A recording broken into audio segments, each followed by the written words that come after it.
We were quiet for a very long time. I mean, we really didn't show very much of Alan Wake, and it was amazing to see so many people following Alan Wake. And from our heritage from Max Payne, we had a lot of fans that were consistently checking out what's new on alanwake.com, writing on the boards, and there's a lot of anticipation and expectations out there. I totally understand the perception that it has taken a long time, but we really wanted this game to fulfill its potential and really meet the expectations of all the fans out there. We've done an endless amount of research on this title, so the background research has been meticulous.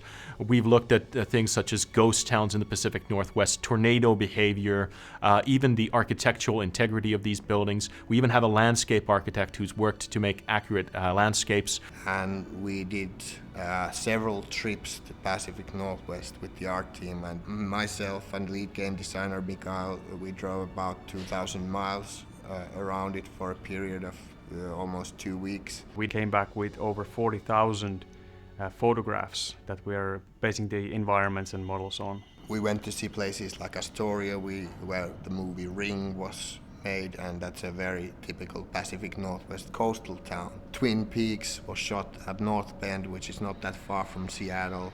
We took a lot of reference material from there to get that small town feel and what it really means. The story has fantastic elements, but it has to have its roots deep in reality. What does a light switch in small town in this part of the world look like? And when you have photographs, you have something where you can make art very much more quickly, and it becomes so much more somehow tangible.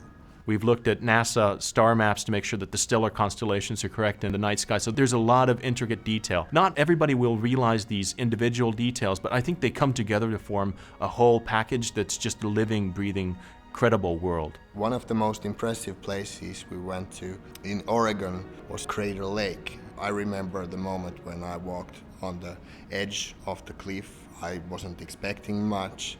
I have to say my jaw dropped because the water was so blue, huge, absolutely blue screen blue.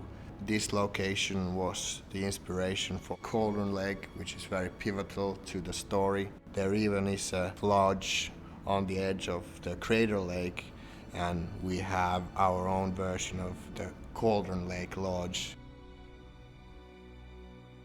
The technical requirements of such a big game mean that there's very few off-the-shelf solutions that you can purchase to achieve the vision of the creative guys. As such, we've needed to build our own tech from the ground up. There are some great solutions out there like Unreal Engine and Havok, but none of these would have provided what we needed. A great example is with the Havok physics engine. We've taken that, it's a really great piece of software, but it doesn't go as far as we need it to go. For example, Havok includes an off-the-shelf vehicle solution, but we needed to take that and rework it from the ground up to provide the feeling that we were looking for. When I got to see some of the materials Saku showed me of Alan Wake, that actually hit me that we can do pretty much anything with this game. Sort of like we can light it as we like, we can use the cameras we ever want, we can pretty much do everything with the Remedy game engine because it's so incredible. In this game we are working with huge landscapes and environments and really trying to catch the right mood and atmosphere. So we have a really huge game world and we need really good tools to create a nice atmosphere for the scenes and for the game. And we have really good simulation parameters to control daytime, time of the night and moonlight to create a good mood. Tool is really powerful and gives us lots of opportunities to polish the levels really high quality. So it's really easy to use and I can do really effective things with our tool. So for example, I want to create a road to the gold mine here. I just select the police. Let's choose the gravel road. Now there's a road that leads to the gold mine. And also that contains all the foliage, more shrubs and haze and everything. Blends them together really nicely. You don't have to do that much hand work to create a really nice looking road through the forest. Also, it's really easy to create fields or cut down the trees or plant trees. So, for example, we have here a huge forest valley. I want to have a field here, so I just select the area where I want to create that and just let's have a cornfield and maize even there. So now there's some UFO circles and cornfield there. Also, you can add assets into the level really easily. And there we have a red pickup truck. And you can place also other prop items really easily. And now we should have a grain silo. The ambience presets allows us to control different kind of weather effects for the scenes. So we can control the fogginess of the levels, how far you can see, also different kind of other weather effects like the cloudiness, making the scenes look really nice.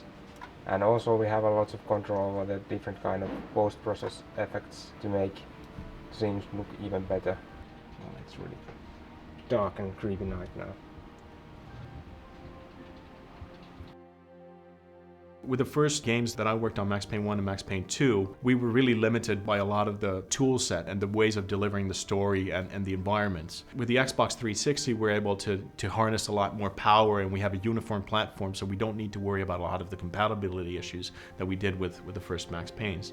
What we do have, for example, is this large 100-kilometer space that we can stream, and a lot of the fidelity of the graphics and the audio bring the world to life. So we're getting closer and closer into areas where graphics are no longer such an issue, or lighting is no longer such an issue. It becomes more about artificial intelligence. It becomes about the delivery and the acting of these virtual actors, and more about being able to cross that uncanny valley of you have somebody who looks awesome or looks very realistic, but are their reactions always going to be as realistic as you want them to, and so forth. So I think the challenges are changing as we go forward. Artificial intelligence is a very broad term used to describe a whole variety of different issues. For example, if you think about what a monster needs to do in the game, it needs to perceive the world, it needs to figure out where the player is, figure out tactics of how to approach the player and how to attack him or flee from him or dodge behind cover or do all the other various things that make it feel like there's some intelligence in the bad guy's head, which is a very big task. Take, for example, a typical enemy in the game, a Taken. It will probably start out with a concept, one of the concept artists, and it will go through to a modeler who will build the mesh for it, which will then be mapped to a set of bones, which is like its skeleton that it uses for animation. That'll go further to an animation team, which will build up a set of animations for it. The animation program will help implement those animations. And finally, when this mesh and the animation set is ready to go, its behavior is set up by another programmer, an artificial intelligence programmer. And finally, it can be placed by the level designers in the game. The level will then get converted to what we see on the disc, and then more programmers further translate what's on the disc to what you see on the screen. So my job is basically to take all the animations that the animators give me and put it all together. So I'm sort of a spindle in the middle of the net, making it all work. I first get a rough version from the animators. I use that to plug it into the game, make everything work. I send it back to the animators, make them a build, and they can continue iterating with that to make it look good. So most of the animation is based off of motion capture, at least for the human, normal characters in the game. We're really trying to capture the fact that they are normal people. For the Taken, there tends to be more of an emphasis on keyframing. It's done off of video reference that we shoot and keyframe based off of that. So it gives a little more of a fantastic sense with the animation, but it's still grounded in reality. A big part of animation is not just creating the animation itself, but seeing how it interacts with the other animations in the game. And the only real way to tell that is by playing the game over and over. But in this kind of arena, we can just jump right in and test the animations right away. We don't have to go forward to the part of the game where this character appears or anything like that. We can just jump right in and look at a character without anything else in the way. As you can see, this is not our in-game lighting. This is just something that makes it easy to see what the characters look like and just focus entirely on the performance. So this is kind of our little animation playground. We can drive our car around or jump on top of things, run upstairs, go to the convenience store. One of the keys to doing good motion captures is a lot of planning, knowing exactly what you're going to do. And you don't really go in and mocap just one or two animations. You try and get a big chunk of them together, know exactly what you're going to go for, and then go in and shoot it. You have somebody directing, somebody operating the mocap, and an actor in the suit. giving the actual performance. He's probably kidding, Birch. He's got a great sense of humor. Just ask Sinclair. Overall, we have a couple of dozen of rather central characters. This is part of the Lost America, like you have this 50s style diner where you have the outfit of a waitress, you have these logger types, you have this park ranger, quite soft man actually, very keen on coffee, keeps talking about coffee. Try the coffee. Just don't blame me when you fall in love, 'cause it'll break your heart when you have to leave. We have Barry, who's the agent. Everybody loves Barry. So we sort of wanted to find a character who could be the sort of comical sidekick of Alan Wake. Obviously, when you have so much voice acting, that's one of the key storytelling methods. You really want to focus on casting. I think the hardest cast we had was Wake's wife, Alice. We had about 200 ladies to read for the role. We knew that Alice is a very important character. That's the main motivational reason for the player, just as Alan Wake had to work in his world and try to get his wife back.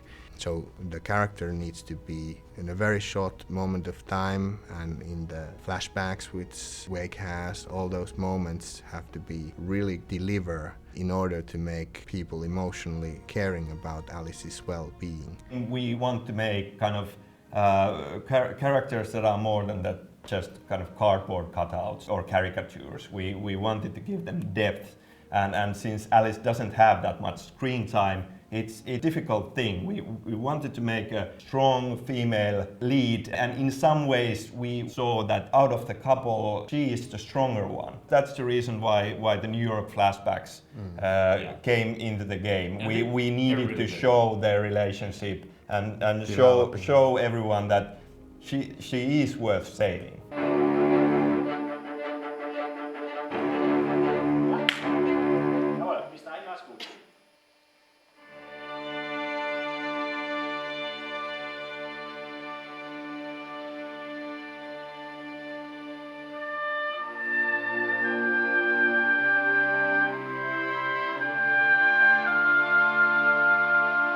In order to have emotions in music, you really have to know the characters, you really have to feel them. Remedy has made a magnificent job at creating such characters because they have so many features and layers, and they are almost like a, how would I say, polyphonic instrument, because they have not only one color but multiple colors at once. And they are very believable, they are real. For instance, Mr. Wake's instrument could be considered as guilt in the beginning, which then evolves into determination, and then only in the later stages of the game it becomes action. And Alice, she bends but she doesn't break. Without Alice's flexibility, they probably would have divorced or parted a long time ago. And then there's Barry, which is one of my favorites because I find a lot of myself in him. He's kind of hiding everything behind his jokes and his manly posture, and he obviously has some issues. So it's those very believable and human things that I like to put my fingers onto. I felt at some stage I even used scoring Alan Wake as a psychological relief to myself, letting out some demons. Oh. It was really touching to see orchestra playing some of my cues, even though I used string samples when I composed music. It's a totally different dynamic level when you see and hear dozens of people playing the same note and really concentrating on what they're doing. You could feel the combined emotion of all these people.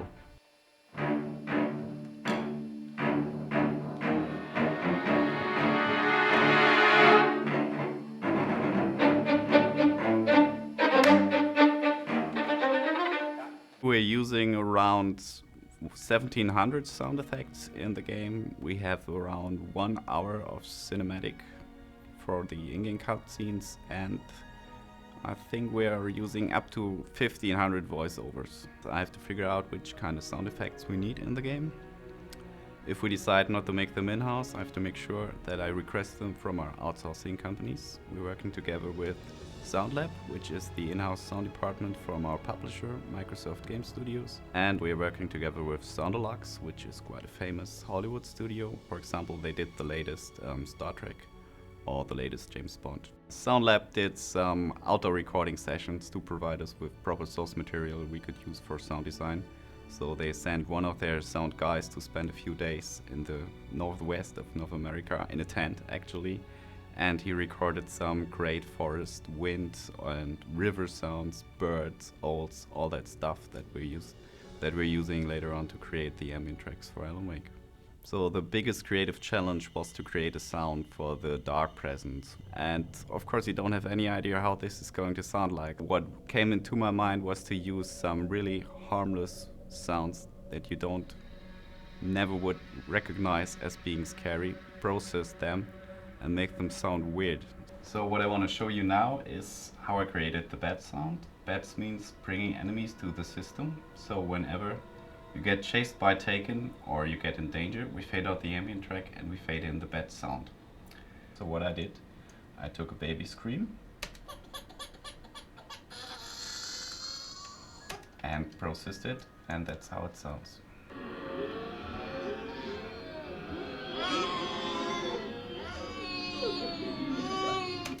So another one I took is some baby kittens.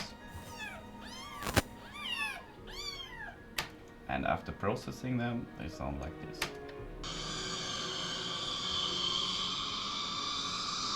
So these sounds combined, and some other sounds as well, sound like this.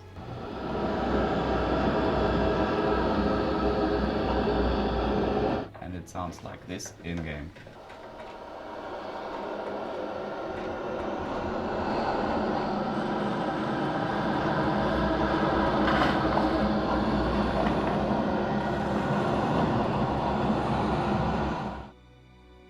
From the very beginning, when we were starting to think about the game and franchise as a general, we knew that we want to create something bigger than just one game.